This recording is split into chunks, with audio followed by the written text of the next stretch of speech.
Thank you all for being here.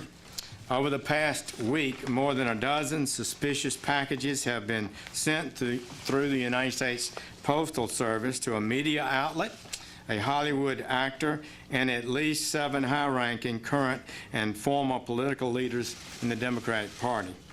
This is utterly unacceptable. Political violence or the threat of violence is antithetical to our vigorous system of self-government. It is a threat to that respect for law and process that allows our people to accept legislation, elections, court rulings with which they do not agree. This is the central feature of our system of government. You advocate for your beliefs enthusiastically, but we peaceably and lawfully comply with the results. Please know that from the beginning, this investigative team has made this matter a top priority, focusing their great talents and expertise on neutralizing this threat. They have moved swiftly and professionally, using extraordinary technical expertise to apprehend the one alleged responsible. This is a demonstration of the skill, capability, and determination of our American law enforcement, the best in the world. So I am pleased to participate in this announcement that a suspect is in the custody of the FBI. I want to remind everyone that the defendant in this case, as in every case, is innocent until proven guilty. He has been charged today with 5 federal crimes, including interstate transportation of an explosive, illegal mailing of explosives, threats against former presidents and certain other persons, threatening interstate communications, and assaulting current and former federal officers. For these charges, the defendant faces up to 58 years in prison. These charges may change or expand as the investigation proceeds. This is a law and order administration. We will not tolerate such lawlessness, especially not political violence. And so I want to thank FBI Director Wray and his team, all of our law enforcement partners who are here, ATF, Secret Service, Postal Inspectors, Capitol Police, and New York City Police Department, and the United States Attorney Berman of the Southern District of New York, and U.S. Attorney for the Southern District of Alabama, Ariana Orsham. Federal, state, and local law enforcement officers from across this country responded immediately to the cause and contributed to this effort. We are proud of each one of them. I want to reiterate the defendant in this case is innocent until proven guilty. But let this be a lesson to anyone, regardless of their political beliefs, that we will bring the full force of law against anyone who attempts to use threats, intimidation, and outright violence to further an agenda. We will find you, we will prosecute you to the fullest extent of the law. And now Director Wray, who's done an incredible job leading this effort over the last few days, he will give us the details of today's important arrest. Chris. Thank you, Jim.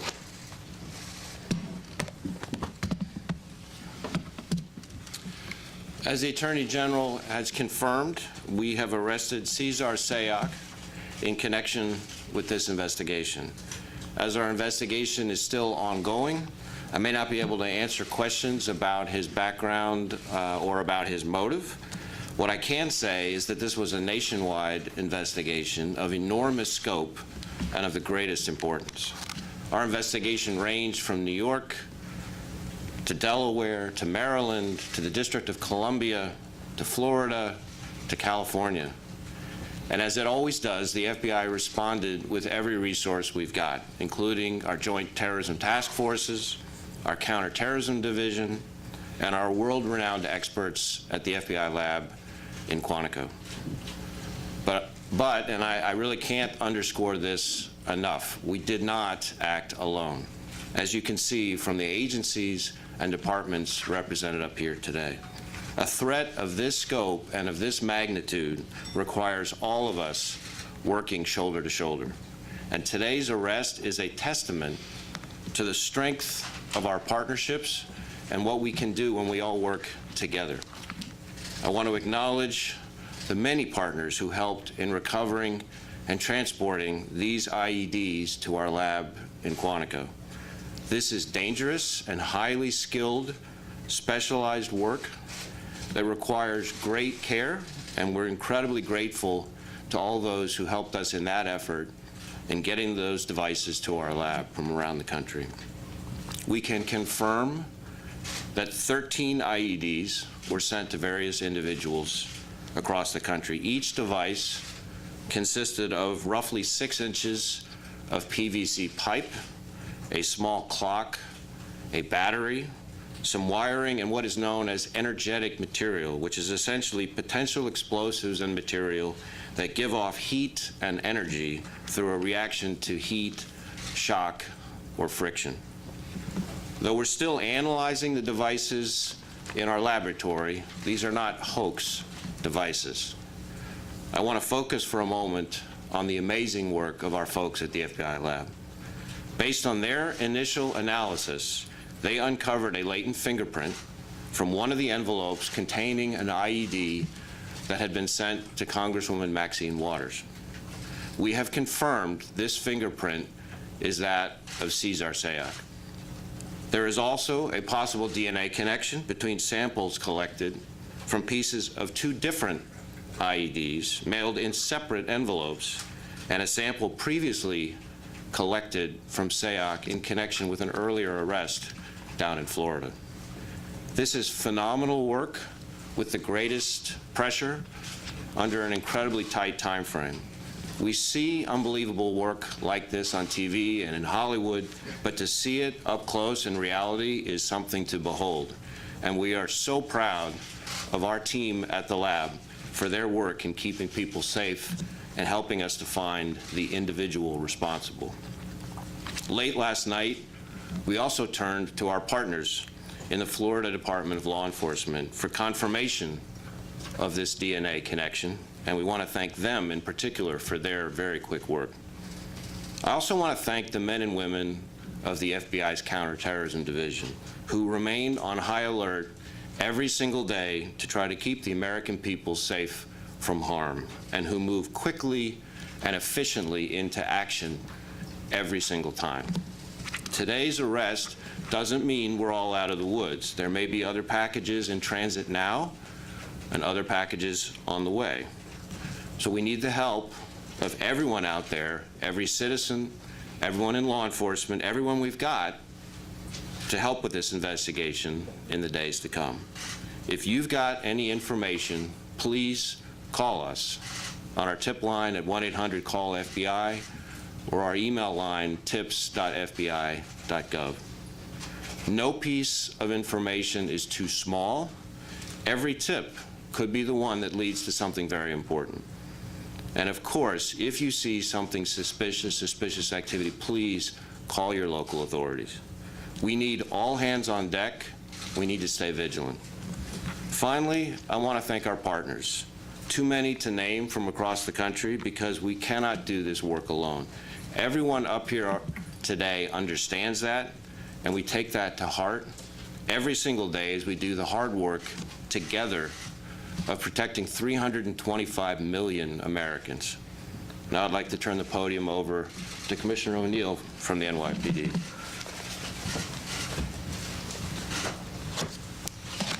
Thanks, Chris. Good afternoon, everyone. On behalf of the men and women of the NYPD, and quite frankly, all the people in New York City, I want to commend and thank all of our local, state, and federal law enforcement partners in this effort, including the Attorney General's Office and the U.S. Attorney's Office for the Southern District of New York.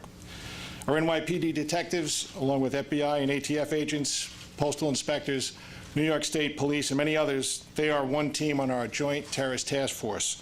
The JTTF in New York was the first of its kind in the nation. It's been in business since 1980. Today, there are 300 investigators from 56 agencies. 113 of them are New York City cops. When it comes to terrorism in New York City, the NYPD doesn't do anything without the FBI, and the FBI doesn't do anything without the NYPD. That's a partnership that was forged in fire. In my 36 years in policing, our relationship has never been stronger. His case told that story again. New York City cops were side by side with FBI agents and many other agencies in Florida this morning. Together, they brought justice, as they always do. The wide experience of our agencies, coupled with the individual expertise of the members of the NYPD Bomb Squad, our highly trained Emergency Service Unit, our Intel Bureau, our Counterterrorism Bureau, our patrol cops, who were the first to respond to CNN, all helped lead to today's arrest. I couldn't be more proud of the work each of them did in this case and the work they do every day. We said from the outset that we would identify and arrest the person or people responsible for these acts.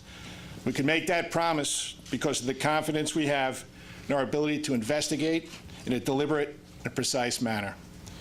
Today's arrest means that New Yorkers and indeed people across our nation are safe, but as Director Wray said, there might be more packages out there, so everyone still needs to take caution. And if you see something out there, call 911, and in New York City we have a number also, 1-888-NYC-SAFE. I want to thank the members of the public who contacted authorities with information during this investigation. New Yorkers don't back down, they step up every single time. We've been through things like this before, and much worse. I'm never surprised by the unmatched resiliency our city always displays. Thank you also to the media for broadcasting the photos the NYPD released, because it certainly helped workers around our city identify additional packages and help move forward with this investigation. Thank you. Commissioner. Good afternoon. I'm Jeff Berman, United States Attorney for the Southern District of New York. 5 days ago, on October 22nd, law enforcement recovered the first device from a residence of George Soros. Over the last 5 days, as more packages were found across the country delivered to former presidents, federal officials, and public figures, our law enforcement community, federal, state, and local, has worked day and night together with other prosecutors from my office to identify and apprehend the perpetrator that has now happened. Today, my office has filed a complaint against Cesar Sayoc, charging him with multiple federal crimes for his insidious conduct. Specifically, the defendant is charged in 5 counts that include illegally mailing and interstate transportation of explosives and threatening a former president of the United States. As alleged in the complaint, the defendant mailed destructive devices to citizens of this country who currently hold or have held our highest public offices: President Barack Obama, former Secretary of State Hillary Clinton, former Vice President Joe Biden, former Attorney General Eric Holder, Congressperson Maxine Waters, U.S. Senator Cory Booker, former CIA Director John Brennan, and former Director of National Intelligence James Clapper. The defendant's conduct as charged is cowardly and reprehensible and totally anathema to our democracy. And now the defendant faces a potential total of 58 years in prison. This is an ongoing and active investigation. We will not rest until these crimes are fully investigated and the defendant or defendants are brought to justice. I want to take a moment to thank our partners, the Joint Terrorism Task Force, the FBI, the NYPD, U.S. Postal Inspection Service, New York State Police, the ATF, the hardworking career prosecutors and investigators in the terrorism unit of the Southern District of New York, and I would also like to thank the extraordinary cooperation we received from the Southern District of Florida. Thank you. Good afternoon. My name is Gary Barksdale, Deputy Chief, United States Postal Inspection Service. First off, like many of my colleagues, I'd like to thank all of our federal partners who participated in this nationwide investigation: the FBI, ATF, Secret Service, New York Police Department, and the many state and local law enforcement agencies who provided valuable assistance. Truly, I can say this is the way law enforcement is supposed to work. This was a massive investigation. It was a collaborative effort and was well coordinated, with each agency bringing a special expertise to the table. But I would also like to recognize the many postal employees who we think of as our eyes and ears. We appreciate the diligence and awareness. In fact, it was a postal employee this morning that alerted us to one of these suspicious parcels. We in the Postal Inspection Service have a great deal of expertise in responding to and investigating suspicious mail. postal inspectors are trained to respond and investigate dangerous mail items in the mail. These dangerous mail investigation specialists are highly proficient in the use of state-of-the-art equipment. Fortunately, in this case, none of the devices detonated, and there was no injuries. However, postal inspectors will remain vigilant and monitor postal facilities to determine whether there are additional mailings that have not yet been discovered. We will continue to work with our law enforcement partners to ensure the safety of the mail, our postal employees, our customers, and the American public.